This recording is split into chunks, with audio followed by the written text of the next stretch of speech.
Bom dia, boa tarde, boa noite, muito obrigado por você estar aqui mais uma vez. E hoje eu quero falar com você, pregador.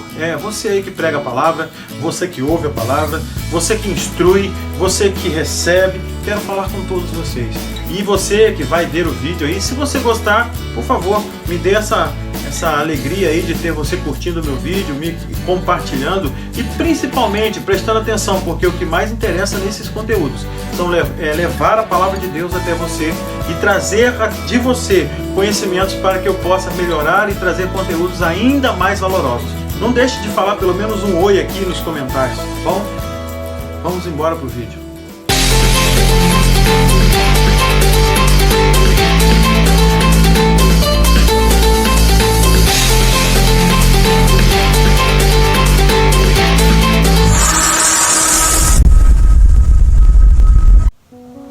Oi?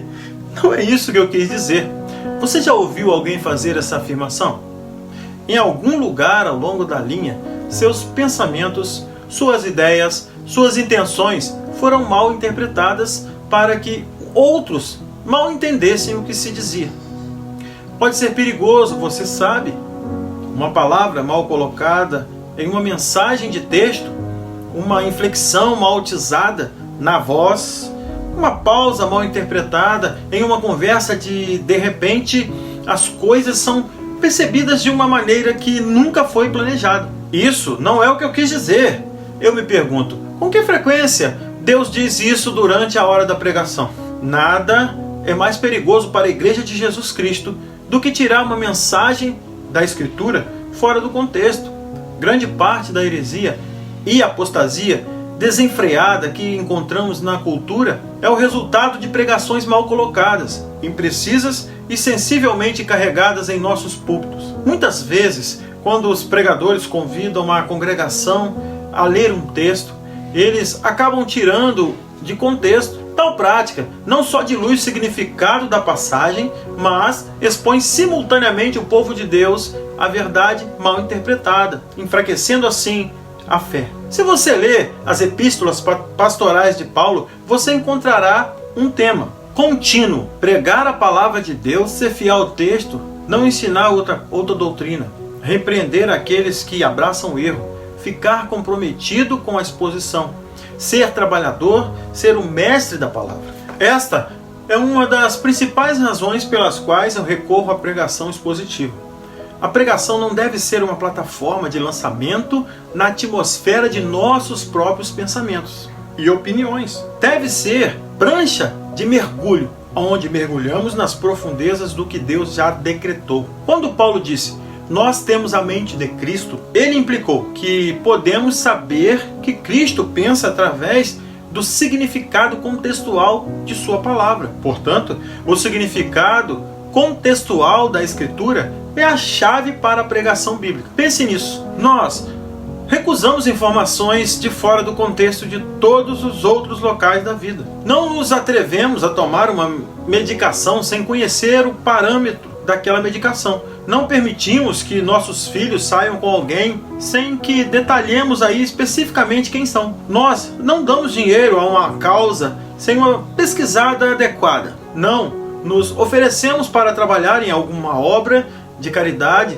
sem conhecer ramificações físicas e emocionais. Verificamos as coisas, investigamos, consideramos todos os aspectos internos e externos para que possamos tomar boas decisões adequadas. A falta de fazê-lo resultará em uma vida problemática. Se isso é verdade na medicina, na educação infantil, nos assuntos financeiros, é exponencialmente verdadeiro quando se trata da pregação da palavra de Deus. Você pode perguntar, por que é tão perigoso tirar uma passagem da sua escritura fora do contexto? Porque permite que a opinião do homem usure a autoridade de Deus. Pergunte à maioria dos homens se eles são um pregador da Bíblia, e eles responderão afirmativamente. Essa não é a questão. A questão é, eles estão dizendo o que Deus quis dizer na passagem? Só porque alguém abre uma Bíblia quando prega, não significa que ele está dizendo o que a Bíblia quer dizer. Muitos pregadores usam a Escritura como ponto de partida apenas, para validar seus pensamentos e principalmente suas opiniões, reduzindo assim o texto sagrado a uma nota de rodapé ou apêndice do seu sermão. Este ato manipulador exalta pensamentos dos homens sobre as palavras de Deus. A pregação é vazia da autoridade divina quando falhamos em dizer o que Deus disse, como Deus falou, quando Deus falou e onde Deus falou. A pregação contextual considera a verdade de Deus na sequência, ordem e estrutura que pretendia o Espírito Santo. Quando um homem opera fora desse reino, ele está aventurando em um território, vamos dizer assim, não ordenado por Deus. Ele exalta seus pensamentos sobre os de Deus. A verdade torna-se, na melhor das hipóteses, mal interpretada, como isso fosse possível. Quando uma mensagem é misturada com apenas partes das parcelas da Escritura, quase sempre abre porta para uma teologia defeituosa. O trabalho do pregador é proclamar a verdade clara e definitiva, objetiva, da palavra que é de Deus. Mas quando sua mensagem é retirada do contexto, a verdade que ele proclama torna-se enlameada, turva, desinformada. Em seu volume clássico, A Pregação da Bíblia, Hudson Robson observa: com nossa ânsia de dizer algo útil para as pessoas que sofrem, podemos acabar dizendo algo que a Bíblia não diz. Podemos usar o texto da Escritura que achamos que apoia o que queremos dizer, sem considerar a intenção do autor bíblico ou o contexto dos versos. Aqueles que querem abordar as necessidades sentidas do seu próprio povo, daquelas pessoas que os rodeiam, que os elogiam por seu desejo de serem relevantes, ao mesmo tempo, não há maior traição de nossa vocação do que colocar as palavras na boca de Deus. Isso sim é fingimento. Isso sim é morrer dentro de si mesmo. O pregador verdadeiro, ele usa dessas palavras porque Deus coloca em sua boca, não porque o seu pensamento assim o aceita. Colocar palavras na boca de Deus leva ao erro, heresia, falsidades, falsas declarações e meias verdades, partes e parcelas da verdade. Dizem William Owens, são as flechas mais envenenadas que voam do arco do Satanás. Isto é exatamente o que o diabo faz no jardim quando ele tenta os nossos primeiros pais. Ele não negou completamente a palavra de Deus, ele simplesmente tirou ela do contexto. Que advertência para todo pregador chamado por Deus. Os crentes desenvolvem a fé e adoração superficial e vazia. A fé vem pelo ouvir a palavra de Deus. Se a palavra de Deus estiver vazia, deturpada ou distorcida, qualquer forma de púlpito inevitavelmente e negativamente afetará aqueles que a ouvem, semana após semana. Se o justo vive pela fé, a palavra que é propagada pelo pregador, defeituosa quando inventada, o veredito é conclusivo. A fé daqueles que ouvem consideravelmente a pregação fora do contexto será uma fé inútil, ou pior, a fé falsa. Isso é claramente visto em nossa cultura americanizada de cristianismo. Quando as diretrizes que estão sendo propagadas no púlpito não são claras, indistintas e borradas, a igreja se volta para o entretenimento. O emocionalismo e as táticas egoístas para despertar as multidões, essa espiritualidade superficial e vazia, é o resultado da pregação juvenil. O Espírito Santo, ele é entristecido nesse momento. O Espírito Santo só valida e aprova o que está sendo dito pelo pregador se o pregador diz a verdade contextual da Escritura. Jesus confirmou isso ao chamar o Espírito Santo de Espírito da Verdade. João 15, 26. Jesus disse à mulher no poço que Deus é Espírito e os que o adoram devem adorá-lo em espírito e em verdade. Lá em João 4, 24. Deus, o Espírito, não pode mentir. Lá em Números 23, 19. 1 João de 1 a 10. Portanto, se uma mensagem é retirada do contexto, o Espírito Santo não pode e não dará testemunho da afirmação. Seu caráter sagrado não permitirá tal coisa. Uma das razões pelas quais existe um espírito seco, frio, indiferente e apático em nossas igrejas é por causa da tristeza do espírito na hora da exposição da palavra de Deus. Ezequiel falou a palavra aos ossos secos e mortos. O vento do Espírito procedeu a dar vida àquilo que havia sido proclamado pelo profeta. Se o expositor falhar contextualmente ao falar com os seus ossos, nunca haverá uma capacitação do Espírito de Deus. O expositor cresce espiritualmente anêmico. A saúde da igreja está indubitavelmente ligada ao crescimento espiritual do expositor. Se o pregador da palavra de Deus não consegue ou não conseguiu estabilizar sua própria ingestão espiritual com um consumo sistemático, sequencial e sucessivo da Escritura, ele será forçado a comprovar sua saúde em algum outro lugar. Muitos pregadores recorrem a tópicos modernos e métodos modernos, vacilando assim com todos os novos truques no mercado religioso. O estudo exposicional verso a verso, a pregação não exige tal chicarinia. Através da digestão continua do leite e da carne das Escrituras, o pregador pode ancorar sua alma na mesa do fornecimento limitado de verdade de Deus. Se vocês estão entendendo nada, isso é só um pouquinho daquilo que o mal de um fora de contexto pode causar dentro de uma igreja. E aí, ao pregar fora do contexto, o pregador sempre será diminuído. Não adianta. O resultado é que homens não qualificados assumem uma tarefa não respaldada com uma mensagem não fundamentada para uma congregação não equipada e preparada para o que vem. Pois fiquem sabendo que a guerra que travamos contra o pecado, ela não dá trégua. E você jamais conseguirá transpassar as trincheiras sem que o inimigo chegue até você. E assim, a doutrina torna-se insignificante. Você já ouviu alguém dizer: deixe-me dizer o que esse verso significa para mim?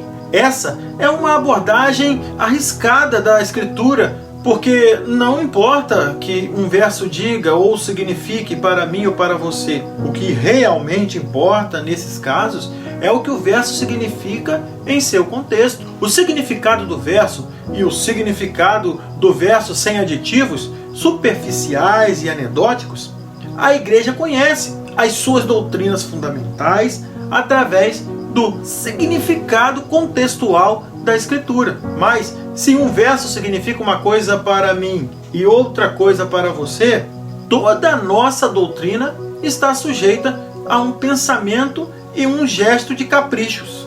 A Escritura fora do contexto não dá fundamentos doutrinários, dogmáticos. Sem o fundamento, a casa está destinada a cair. Esta realidade desenvolveu em nossa cultura, onde a verdade doutrinária não é ensinada, abraçada ou mesmo pouco compreendida pela liderança e muito menos ainda pela congregação.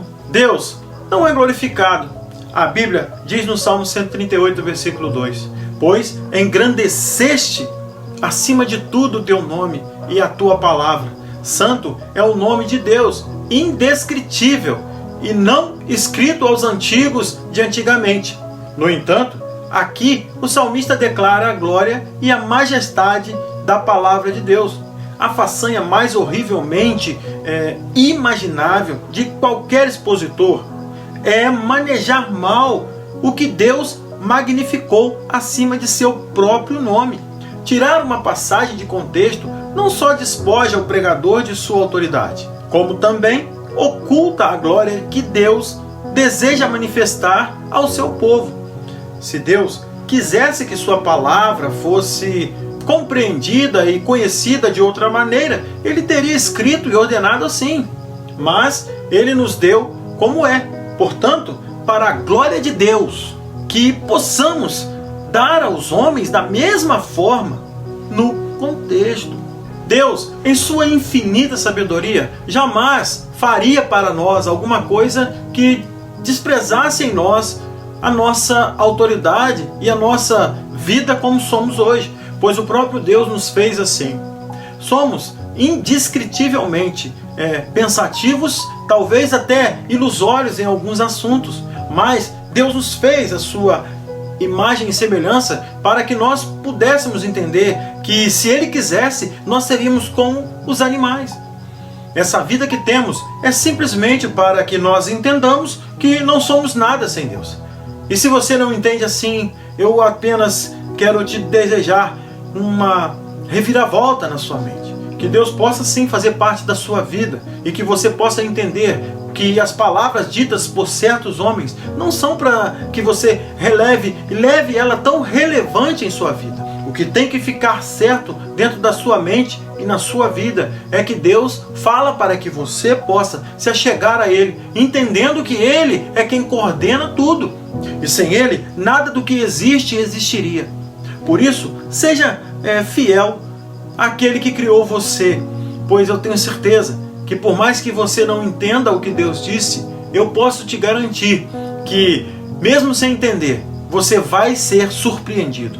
Que Deus assim nos abençoe, que Deus nos dê um dia, uma semana. Eu não sei o dia nem a hora que você está vendo esse vídeo. Só te peço que você não desligue agora a sua câmera, o seu celular, aonde você estiver vendo esse vídeo, que você vá até o final. Que Deus tenha ainda uma mensagem para você. Que Deus assim nos abençoe e até um próximo conteúdo, se Deus assim nos permitir. Vede a multidão.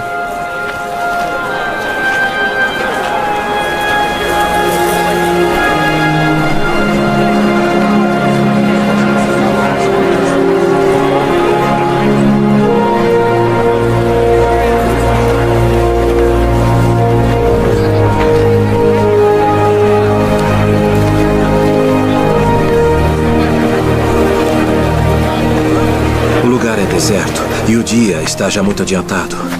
Despede-os para que vão aos lugares e aldeias circunvizinhas e comprem pão para si, porque não têm o que comer.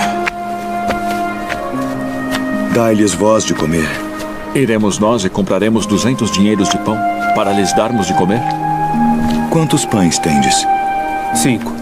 E 2 peixes. Trazei-mos aqui. Assentem a todos em grupos de 50 para que sejam alimentados.